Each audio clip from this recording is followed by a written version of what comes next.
Next part of this chapter, point C, next disease is ascariasis.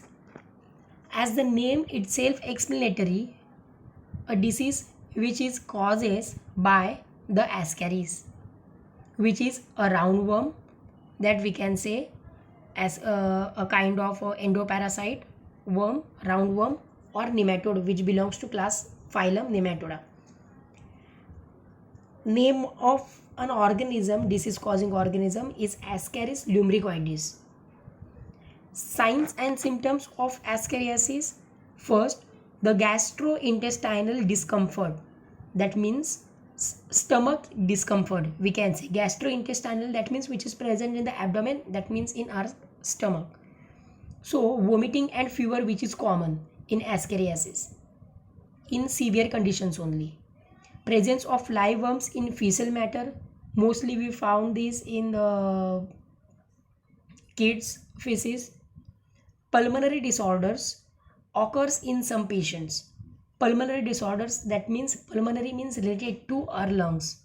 So sometimes lungs diseases or disorders also found in some patients because of the penetration of our alveoli or our pneumonitis by these worms or larvae of these worms.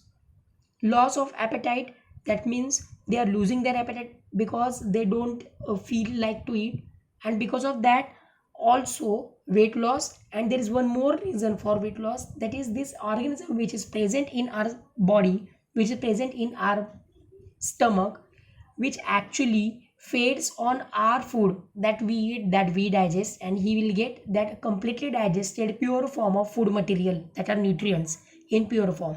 So he absorbs that pure form of nutrients. That's why body will be malnourished of the host.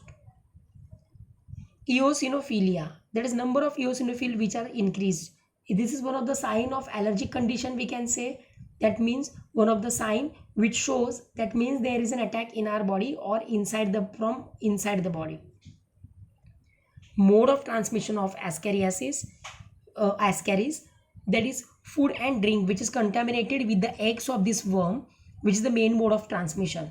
Again, these eggs which hatch inside the intestine of the new host, that means these eggs that enters in our body through contaminated food or water or any drink, or even because of our unwashed hands, which actually enters in body and remains silent in intestine and gets hatched.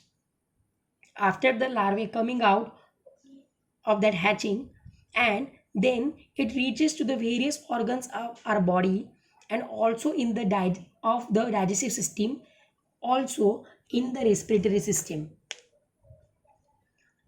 where it also shows a little bit different symptoms according to the severity and the number of larvae. Diagnosis and treatment. Diagnosis can be done by microscopic examination of the stool. Again, the same that we have done in amoebiasis, the stool that we have to take a drop of a mixture on the slide, have to check manually whether the small larvae, minute larvae, microscopic larvae which are present in the sample or not. Antihelminthic drugs. Antihelminthic means this belongs to platyhelminthes. That's why helminthic drugs like piperazine, mebendazole, levamisole, pyrantel, these are the effective drugs on the ascariasis. That means if it is simply affects the life cycle of the ascaris lumbricoides. That means the specific stages of ascaris lumbricoides can be destroyed by these drugs. So the life cycle of ascaris lumbricoides, where the eggs from the contaminated food, we can say from soil, that eggs reaches to the contaminated food. I am starting from here. So contaminated food swallowing by man, which are reaches to our intestine, blood, heart, lungs, trachea, pharynx, esophagus, and then again intestine, where the adult worms in intestine are formed. These adult ones actually lays eggs and fertilized eggs in the are coming out in the feces, which gets mixed with the soil and again which contaminates the food. That's why we have to use always clean vegetables, and if not possible then we have to wash vegetables thoroughly. Prevention and control of ascariasis: avoid defecation in open space, prevents the spread of ascaris. So there are some slums where sanitary facilities, that means toilets, which are common or not available. In that region some people are actually using an open ground for defecation, so which is helpful for the spread of ascariasis.